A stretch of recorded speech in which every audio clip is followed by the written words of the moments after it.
Hello, you're watching GW News Recap. I'm Azin Jamir bringing to you the top stories of the week. Let's have a look at the stories that made it to the headlines. Nagaland government has decided to revoke its earlier order of regularizing the services of 147 contractual assistant professors and librarians in the Department of Higher and Technical Education. Dimapur police have uncovered a fraudulent investment company, Kuras Marketing, operating from Dimapur and issued a public advisory warning against further dealings with the firm. At least 3 suspected NSCN cadres who entered Assam allegedly to extort money from the National Highways Authority of India were killed in an encounter with security forces in Timahar South district on April 29.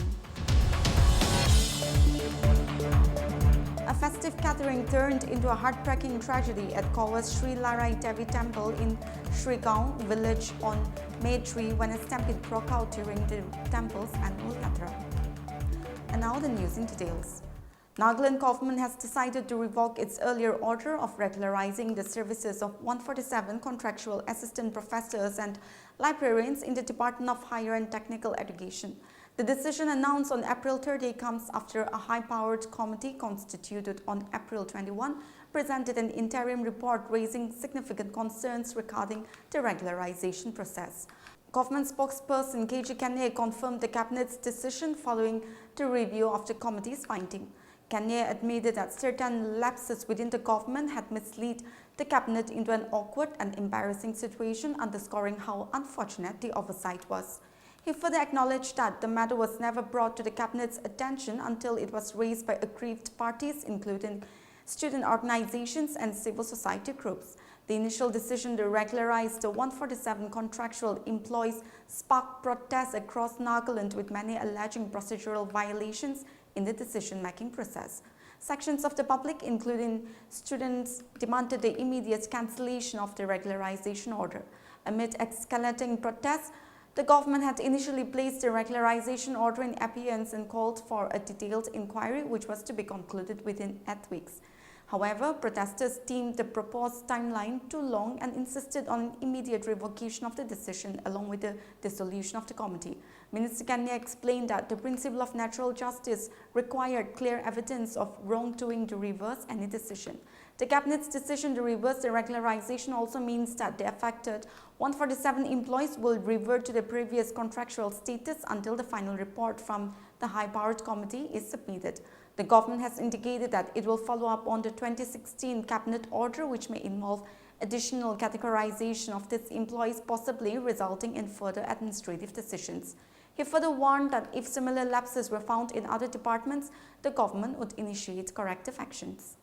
Dimapur police have uncovered a fraudulent investment company, Kuras Marketing, operating from Kaku's building B block behind Plaza Traffic Police booth in Dimapur and issued a public advisory warning against further dealings with the firm.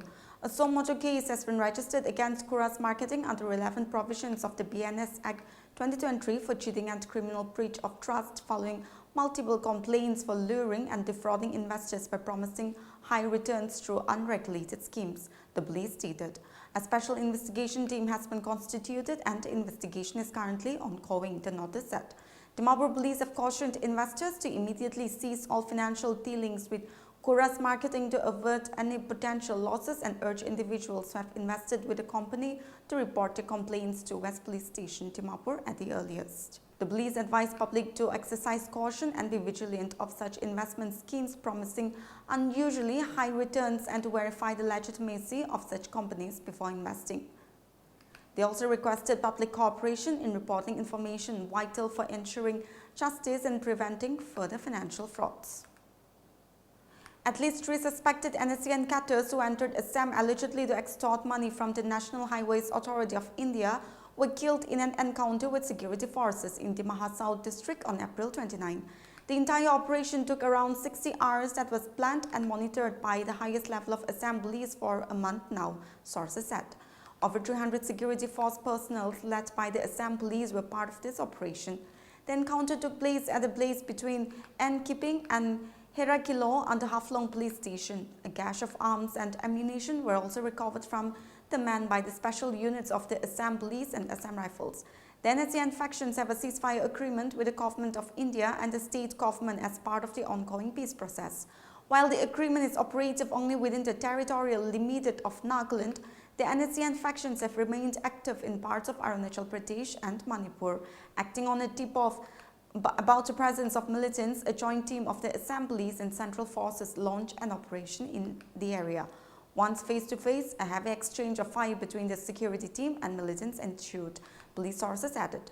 In the gunfight, which lasted for 3 to 4 hours, 3 militants were killed on the spot. Strong winds, thunderstorms and heavy rains in Delhi and the national capital region led to around 200 flights being delayed in the morning. In a rain-related accident, a woman and her 3 children were killed after strong winds led to a tree falling in their room in Delhi's Dwarka. 3 flights were diverted to Ahmedabad and Jaipur ahead of arrival at Delhi's Indira Gandhi International Airport. The Delhi airport assured efforts by the ground staff to ensure a seamless experience, while multiple airlines urged passengers to check the latest status of their flight before heading to the airport. Around 15 to 20 trains were delayed after trees fell on wires due to strong winds impacting railway operations in the Delhi division. The Weather Department has issued a yellow alert for the national capital, forecasting heavy rainfall, thunderstorms and gusty winds. The weather comes as a relief when the IMD said most parts of India are likely to see above normal temperatures in May, only to get respite from occasional thunderstorms. Rainfall over North India is expected to be above normal, more than 109% of the long period average of 64.1 mm. Frequent and intense thunderstorms in May will likely prevent temperatures from rising to the levels seen in May 2024 as per the IMD. A festive gathering turned into a heartbreaking tragedy at Goa's Sri Larai Devi Temple in Srikaun village on May 3 when a stampede broke out during the temple's annual yatra. The chaos left at least 7 people dead and over 30 injured, with a tally expected to rise. The stampede took place in the early hours of the morning as thousands of devotees had assembled at the temple for the popular annual celebration. Many had travelled from across Goa, Maharashtra and Karnataka to take part in the ritual, which draws massive crowds each year. Eyewitnesses said there were chaotic scenes as people struggled to escape the dense crowd. Prime Minister Narendra Modi and Goa Chief Minister Pramod Sawant both expressed grief over the loss of lives, and Sawant visited the North Goa District Hospital to take stock of the unfolding situation.